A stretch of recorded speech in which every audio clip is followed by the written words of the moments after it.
अध्याय 5 भाग 2 व्यस्त रहते हुए भी स्वतंत्र भीतर का अकर्ता दृश्य 5.11 5.20 परिचय बिना कुछ किए करने का विरोधाभास।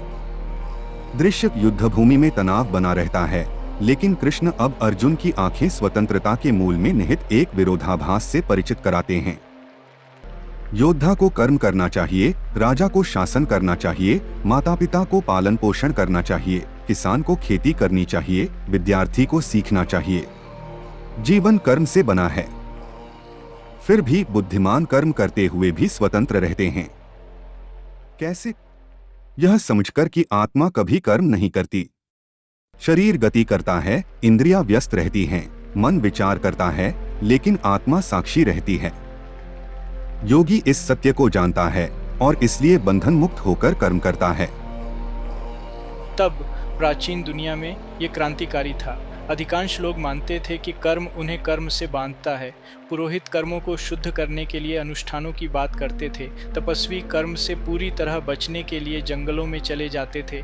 फिर भी कृष्ण एक उच्चतर मार्ग की बात करते हैं। जब कर्म बिना स्वामित्व के किया जाता है तो वह बंधन नहीं होता। जैसे सूर्य चमकता है फिर भी प्रकाश का श्रेय नहीं लेता, वैसे ही योगी कर्म करता है फिर भी मुक्त रहता है। वह जानता है मैं करता नहीं हूँ। इस दृष्टि से वह पाप, अभिमान, भय से अछूता रहता है। चाहे खा रहा हो, काम कर रहा हो, चल रहा हो या लड़ रहा हो, वह स्थिर और मुक्त रहता है।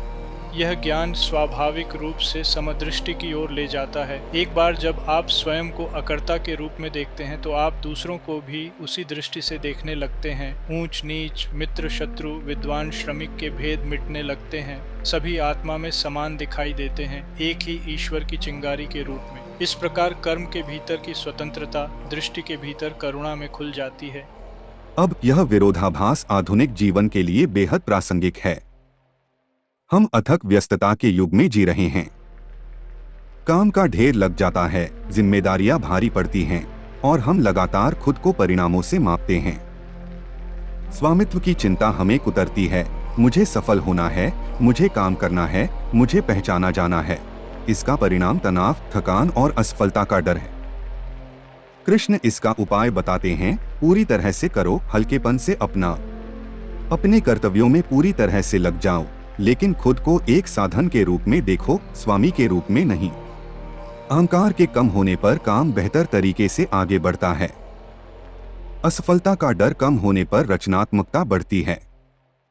इसे आधुनिक मनोवैज्ञानिक प्रवाह अवस्था कहते हैं। जब कार्य सहज लगता है, मानो आपके द्वारा नहीं बल्कि आपके माध्यम से हो रहा हो। गीता सदियों पहले इस अवस्था का वर्णन करती है। योगी कर्ता बने बिना कार्य करता है। जब यह दृष्टि गहरी होती है तो रिश्ते भी बदल जाते हैं। भूमिकाओं या दिखावे से निर्णय लेने के बजाय आप सभी में एक ही आत्मा को देखने लगते हैं। विद्वान और सेवक, बलवान और दुर्बल, मित्र और अजनबी, सभी ब्रह्मा के समान अंश हैं। इस समानता से करुणा बढ़ती है, अहंकार विलीन होता है और विविधता में भी सामंजस्य संभव होता है। फोकस। इस खंड का सार स्पष्ट है। पूरी तरह से करो, हल्के से अपनाओ। जीवन कर्म की मांग करता है, लेकिन बंधन कर्म में नहीं बल्कि आसक्ति में है। साधन के रूप में कार्य करो, स्वामित्व छोड़ दो और तुम मुक्ति पाओगे।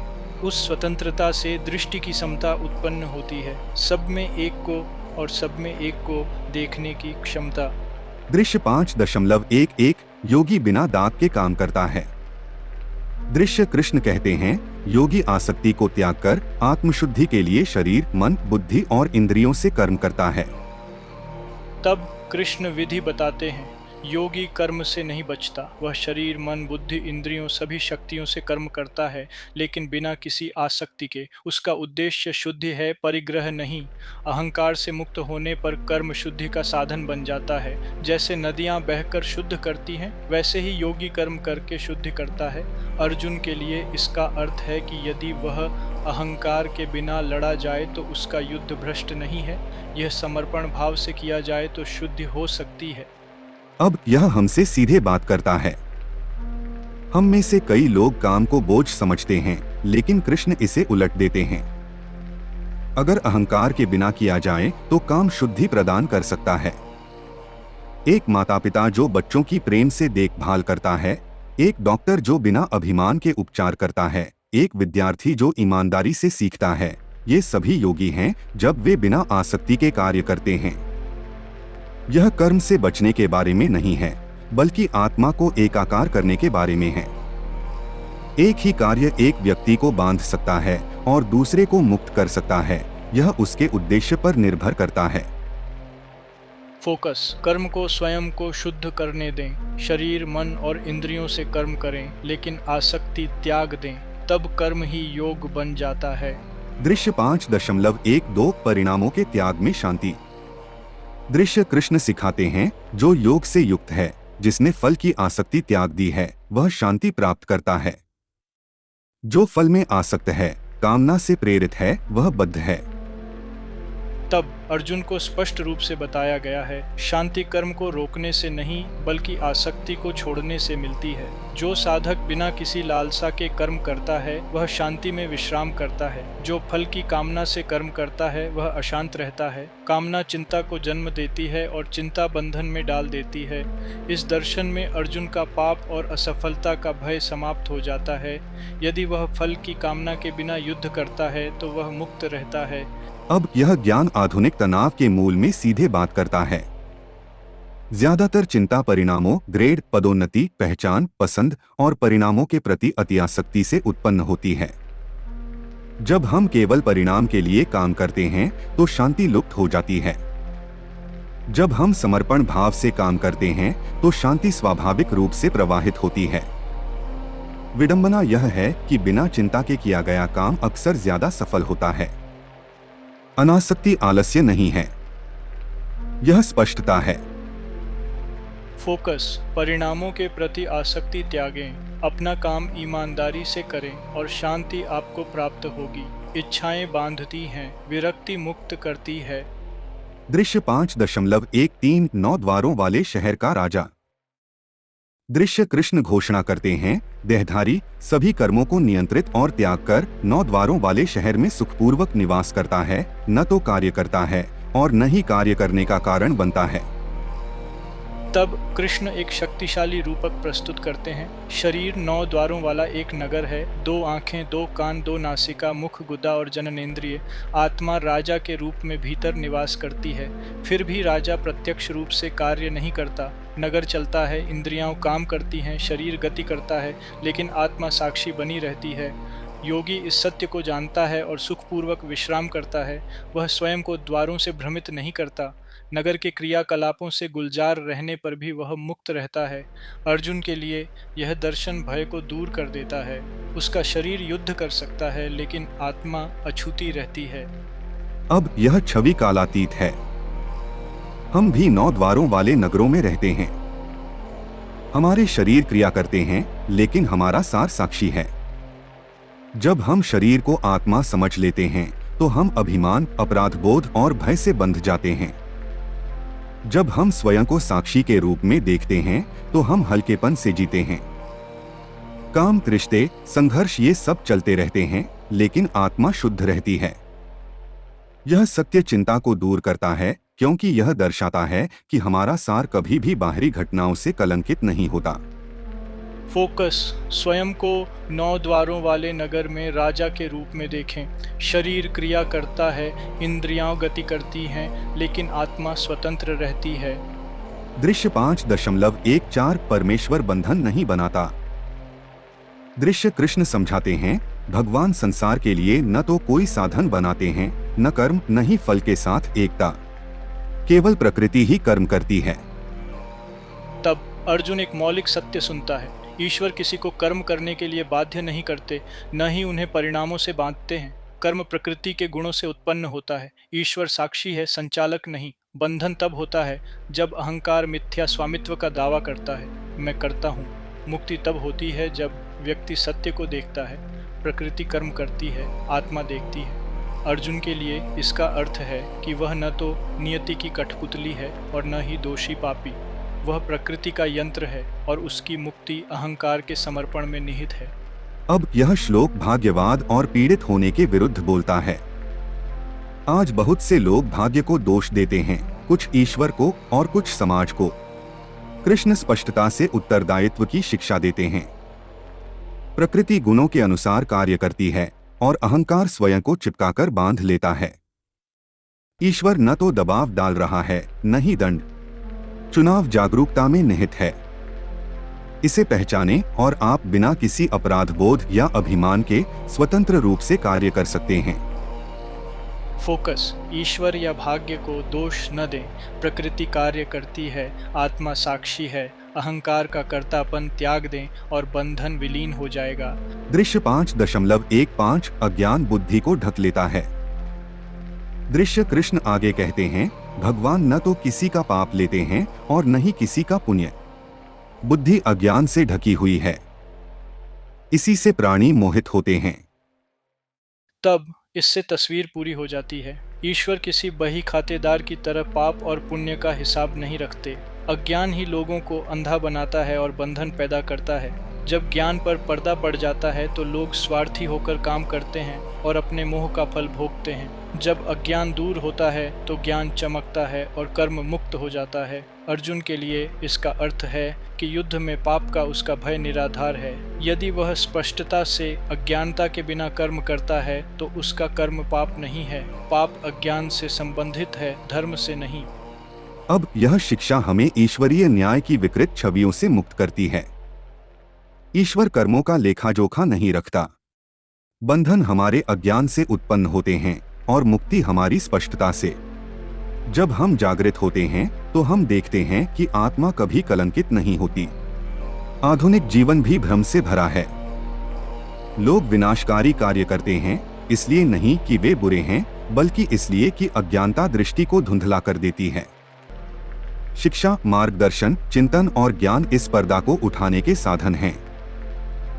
फोकस, ईश्वर दंड या पुरस्कार नहीं देता। अज्ञान बंधन पैदा करता है, ज्ञान मुक्ति लाता है। अपनी दृष्टि साफ करें और आपके कर्म आपको मुक्ति दिलाएंगे। दृश्य 5.16 ज्ञान का सूर्य उदय होता है। दृश्य कृष्ण घोषणा करते हैं, लेकिन जिन लोगों का अज्ञान आत्मज्ञान द्वारा नष्ट हो जाता है, उनके लिए ज्ञान परम तत्व को प्रकाशित करता है, जैसे सूर्य संसार को प्रकाशित करता है। तब अर्जुन को याद दिलाया जाता है कि अज्ञान अंधकार है, लेकिन यह स्थायी नहीं है। जैसे भोर सहज ही रात्रि को विलीन कर देती है, वैसे ही ज्ञान अज्ञान को विलीन कर देता है। आत्मा जो कभी भ्रम में छिपी थी, अब स्पष्टता से चमक उठती है। अर्जुन के लिए इसका अर्थ है कि ज्ञान के प्रकाश से उसकी दृष्टि प्रकाशित होते ही पाप, कर्तव्य और भय के बारे में उसके संदेह मिट सकते हैं। जो युद्ध भूमि भयावह लगती थी, वह सत्य में देखने पर पवित्र प्रतीत हो सकती है। अब यह हमारे लिए बहुत प्रभावशाली है। हम अक्सर भ्रम में पड़ जाते हैं, भय, क्रोध या अभिमान में निर्णय लेते हैं। अज्ञानता निर्णय को धुंधला कर देती है, लेकिन अध्ययन, मनन या मार्गदर्शन के माध्यम से स्पष्टता का उदय सब कुछ बदल देता है। समस्याएं गायब नहीं होती, बल्कि उन्हें अलग नजरिए से देखा जाता है। जो कारागार जैसा दिखता था वह मार्ग बन जाता है, जो अराजकता जैसा दिखता था वह अवसर बन जाता है। कृष्ण का सूर्य रूपक हमें याद दिलाता है, अंधकार वास्तविक है, लेकिन वह प्रकाश का विरोध नहीं कर सकता। फोकस, अपने जीवन में ज्ञान का सूर्य उदय होने दें। स्पष्टता की खोज करें और भ्रम दूर हो जाएगा। जब सत्य चमकता है तो बंधन मिट जाते हैं। दृश्य 5.17 परम में दृढ़।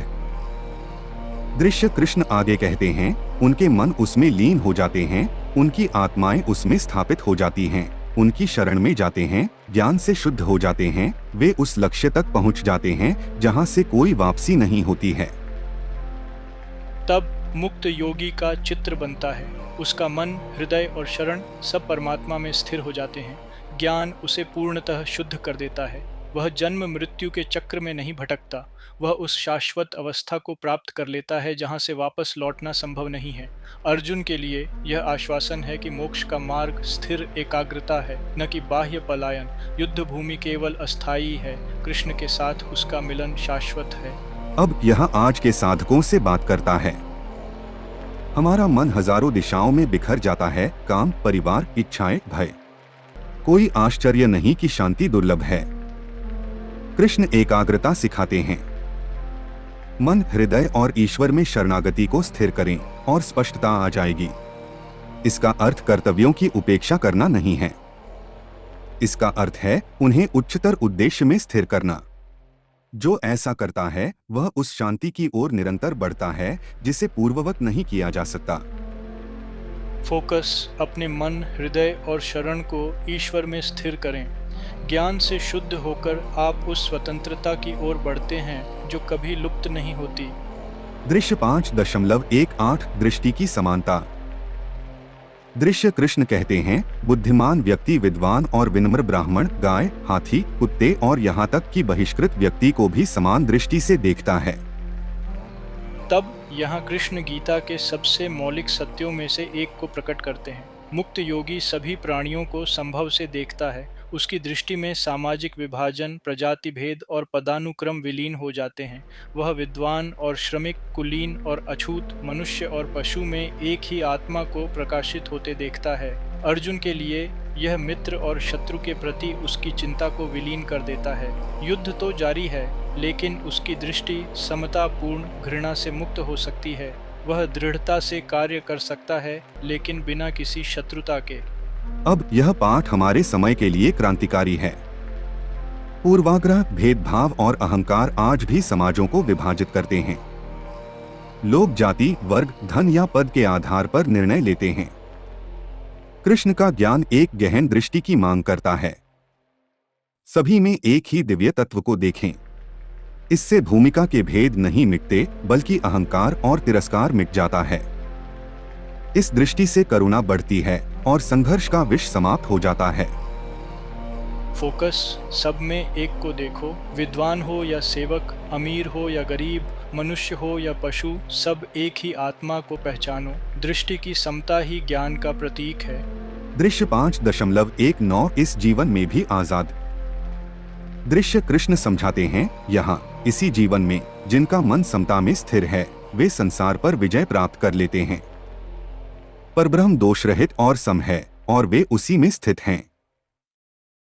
तब अर्जुन को एक अद्भुत आश्वासन मिलता है। मुक्ति केवल मृत्यु के बाद ही नहीं मिलती, यह यहीं इसी जीवन में संभव है। जब दृष्टि सम होती है, जब मन स्थिर होता है, तो साधक संसार के बंधनों से ऊपर उठ जाता है। वह उस परम तत्व का प्रतिबिंबन करता है जो दोष रहित और सम है। अर्जुन के लिए इसका अर्थ है कि उसे दूर की मुक्ति की प्रतीक्षा करने की आवश्यकता नहीं है। वह समदृष्टि से युद्ध करके मित्र और शत्रु से परे देखकर अभी मुक्ति का अनुभव कर सकता है। अब यह हमारे लिए बेहद प्रेरणादायक है। कई लोग सोचते हैं कि जीवन भर के प्रयासों के बाद भी आजादी एक दूर की बात है। कृष्ण आश्वस्त करते हैं, यह अभी उपलब्ध है।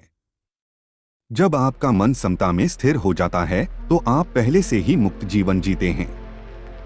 आप अभी भी काम कर सकते हैं, चुनौतियों का सामना कर सकते हैं, कर्तव्य निभा सकते हैं, लेकिन आंतरिक रूप से आप स्वतंत्र हैं। यह आध्यात्मिकता के प्रति हमारे दृष्टिकोण को बदल देता है। शांति को टालने के बजाय हम समदृष्टि और वैराग्य का अभ्यास करके आज ही उसे जी सकते हैं। फोकस आज़ादी को टालें नहीं। समदृष्टि आपको यहीं और अभी आज़ाद बनाती है। मुक्ति दूर नहीं है, वह आज की स्थिर जागरूकता में है।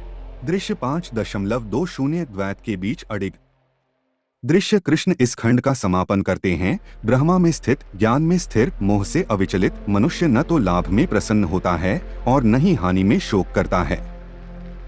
तब मुक्त योगी का पुनः वर्णन किया गया है। वह ब्रह्म में स्थिर रहता है, भाग्य के उतार चढ़ाव से मुक्त। लाभ उसे फूला नहीं समाता, हानि उसे कुचल नहीं पाती। वह सम, अविचल, ज्ञान में स्थित रहता है। अर्जुन के लिए यही मुक्ति का प्रतीक है। युद्ध में भी जहाँ जय और पराजय मंडराते रहते हैं, वह स्थिर रह सकता है, सुख और शोक की अति से मुक्त। अब यही आधुनिक बेचैनी का इलाज है। कई लोग सफलता से उत्साहित और असफलता से हताश होकर भावनात्मक उतार चढ़ावों पर सवार होते हैं। ऐसी चरम सीमाएं हमें थका देती हैं। कृष्ण एक उच्चतर मार्ग दिखाते हैं, स्थिरता, सफलता और असफलता लहरें हैं। बुद्धिमान लोग बिना डूबे उन पर सवार होते हैं। उच्चतर आत्मा में स्थिर होकर वे इस तूफानी दुनिया में शांति से रहते हैं। फोकस, ब्रह्म में स्थिर रहो। लाभ और हानि को आने जाने दो, उनकी अति पर मत चढ़ो। द्वैत के बीच स्थिरता ही स्वतंत्रता है। समापन सारांश। व्यस्त रहते हुए भी मुक्त, भीतर का अकर्ता। दृश्य अर्जुन को बताया गया है कि कर्म अपरिहार्य है। आत्मा कभी बंधती नहीं, परंतु अज्ञानता व्यक्ति को यह सोचने पर मजबूर करती है, मैं करता हूँ। कृष्ण अब आंतरिक अकर्ता होने की स्वतंत्रता को प्रकट करते हैं। योगी पूर्ण रूप से कर्म करता है, फिर भी मुक्त रहता है। तब योगी शरीर, मन और इंद्रियों से कर्म करता है, लेकिन शुद्ध के लिए, परिग्रह के लिए नहीं। दृश्य 5:11। शांति उसे मिलती है जो परिणामों के प्रति आसक्ति त्याग देता है, जबकि परिणामों से ग्रस्त व्यक्ति अशांत रहता है। दृश्य 5:12। आत्मा 9 द्वारों वाले नगर में निवास करती है, इंद्रियों को कार्य करते हुए देखती है, फिर भी अछूती रहती है। दृश्य 5:12। ईश्वर बंधन नहीं बनाता, प्रकृति कर्म करती है, जबकि अज्ञान अंधा कर देता है। दृश्य 5:14, 5:15। लेकिन जब अज्ञान दूर होता है तो ज्ञान सूर्य की तरह चमकता है, आत्मा को प्रकट करता है। दृश्य 5:16। उसमें स्थित होकर योगी शुद्ध हो जाता है और स्वतंत्रता की ओर स्थिर गति से बढ़ता है। दृश्य 5:87। यह दृष्टि समता में परिवर्तित हो जाती है। ज्ञानी जन ब्राह्मण, गाय, हाथी, कुत्ते और जातिच्युत को समान रूप से देखते हैं। दृश्य 5:18। ऐसी समता से इसी जीवन में मोक्ष की प्राप्ति होती है। दृश्य 5:19।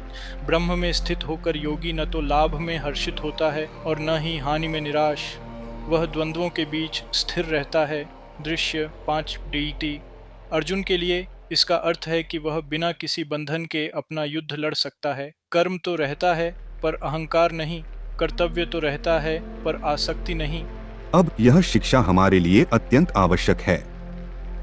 आधुनिक जीवन व्यस्तता का महिमा मंडन तो करता है, लेकिन उसे अहंकार से बोझिल बना देता है। हम कर्म से अति अभिव्यक्ति करते हैं, परिणामों से ग्रस्त रहते हैं और तुलनाओं में डूबे रहते हैं।